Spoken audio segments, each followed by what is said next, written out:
வீடியோல வந்து இப்போ ஒரு 4ன்னு ஒரு நம்பர் இருக்கு. அந்த நம்பர வந்து இந்த லிஸ்ட்டுக்குள்ள ஆட் பண்றது எப்படி அப்படின்னு பார்க்கலாமா? ஓகே. ஃபர்ஸ்ட் வந்து என்ன பண்ண போறோம்னா, n அப்படின்னு ஒரு வேரியபிள் கிரியேட் பண்ணி 4 அது குடுத்துடலாம்.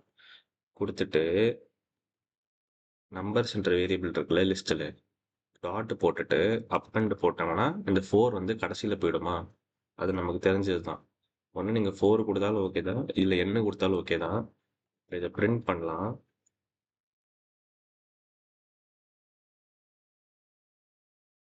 பிரிண்ட் பண்ணோம்னா, நமக்கு இங்க 4 வந்து கடைசியில போயிடுச்சு பாருங்க. 1, 3, 5, 10, 2 கடைசியில இங்க 4 போயிடுச்சு. இப்ப நமக்கு ஆனா 4 வந்து நடுவுல போணும். இப்ப 1, 3 பக்கத்துல போணும். இல்லன்னா இந்த லிஸ்ட் நடுவுல போணும். அப்படின்னு நினைச்சோம்னா, ரொம்ப சிம்பிளான மெத்தட் என்னன்னா, இந்த வேரியபிள் இருக்குல்ல, நம்பர்ஸ் லிஸ்ட் இருக்குல்ல, அதுல போய் சார்ட் ஃபர்ஸ்ட் பண்ணிடலாம். சார்ட் பண்ணோம்னா அசெண்டிங் ஆர்டர்ல பிரிண்ட் ஆகும்.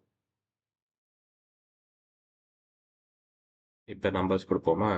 இப்ப பாத்தீங்கன்னா 1, 3, 1, 2, 3, 4, 5, 9, 10 அப்படின்னு ஆயிடுச்சு. இப்படி இருக்க லிஸ்ட் வந்து கரெக்டா அசெண்டிங் ஆர்டர்ல 4ம் நடுவுல போயிடுச்சு.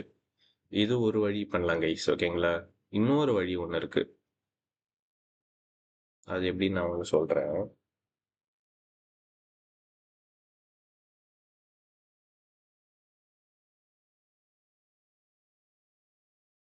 இது கமெண்ட் பண்ணி வச்சுக்கலாம். வேற ஒரு மெத்தட் பண்ண போறதுக்காக. இப்ப வந்து இப்ப இந்த லிஸ்ட் இருக்குல்ல, நம்ம அப்பெண்ட் பண்ணோம்னா கடைசியில போயிடும். அந்த அப்பெண்ட் சார்ட் பண்ணோம்னா அசெண்டிங் ஆர்டர்ல உள்ள போயிடும். ஆனா யூசருக்கு எப்படி தேவைன்னா 1, 3 இருக்குல்ல, இந்த லிஸ்ட்லயே 4 ஆட் பண்ணணும். 1, 3 பக்கத்துலயே இங்க 4 வரணும். பக்கத்துல 5, 10 அப்படின்னு வரணும். அத நம்ம சார்ட் பண்ணாம எப்படி பண்றதுன்னு பார்ப்போமா? அதுக்கு வந்து ஒரு மெத்தட் இருக்கு. அதுக்கு வந்து நம்ம ஒரு பேக்கேஜ் ஒண்ணு இம்போர்ட் பண்ணணும். அந்த பேக்கேஜ் என்னன்னா, இம்போர்ட் பைசெக். இதுதான் கைஸ் அந்த பேக்கேஜ். அந்த பைசெக் பேக்கேஜ் இம்போர்ட் பண்ணிட்டு,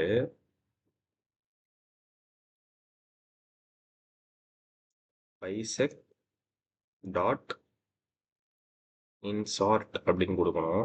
கொடுத்துட்டு நம்பர்ஸ் அப்படின்னு கொடுக்கணும். அப்புறம் நம்பர்ஸ் வந்து இந்த லிஸ்ட் இருக்கா? நம்ம என்னத்த போட போறோம்னா அது பக்கத்திலே போடணும்.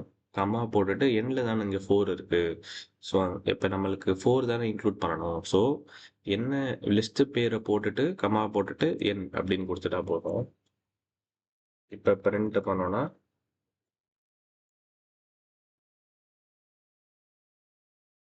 நமக்கு இங்க 1, 3, 4, 5, 10, 2, 9 அப்படின்னு வந்துருச்சு பாருங்க.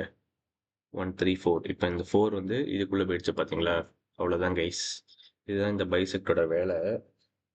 இது வந்து என்னன்னா, எதுவுமே மாத்தாம 4 வந்து உள்ள போயிடுச்சு. ஆக்சுவலா இது எப்படி ஒர்க் ஆகுதுன்னா, இதுல பாத்தீங்கன்னா 1, 3, 5, 10 இருக்குல்ல. பைசெக்ட் வந்து அசெண்டிங் ஆர்டர்ல தான் பார்க்கும். பார்க்கறப்ப என்ன ஆகும்னா, 3 பக்கத்துல தானே 5 வரும். 3 பக்கத்துல தானே 4 வரும். ஸோ அதுல போய் இன்க்ளூட் ஆயிக்கும். இப்ப இந்த 2, 9 இருக்குல்ல, அது வந்து கொஞ்சம் டிஃபரெண்டா தான் இருக்கு. இது ஒரு காம்பினேஷனு, இது ஒரு காம்பினேஷனா? ஸோ, இந்த காம்பினேஷன்ல பார்த்தோம்னா 1, 3, 5, 10 அப்படின்ட்டு இருக்கு. 4 வந்து அழகா உள்ள போயிடுச்சு. இந்த மாதிரி தான் பைசெக்ட் வந்து அழகா இந்த காம்பினேஷன் பார்த்து கரெக்டான இடத்துல போய் இது குடுத்துரும். நம்ம இதுக்காக சார்ட்டிங் பண்ண தேவையில்ல. அப் அண்ட் யூஸ் பண்ண தேவையில்ல. ஜஸ்ட் நம்ம இந்த பைசெக்ட்ட இம்போர்ட் பண்ணிட்டு, இன்சார்ட் அப்படின்னு ஒரு இந்த வேர்டு குடுத்தோம்னா, அப்புறம் இந்த கமா போட்டுட்டு என்ன தேவையோ அத போட்டுட்டு பிரிண்ட் பண்ணோம்னா, இது அழகா அங்க போய் உட்காந்துக்கும்.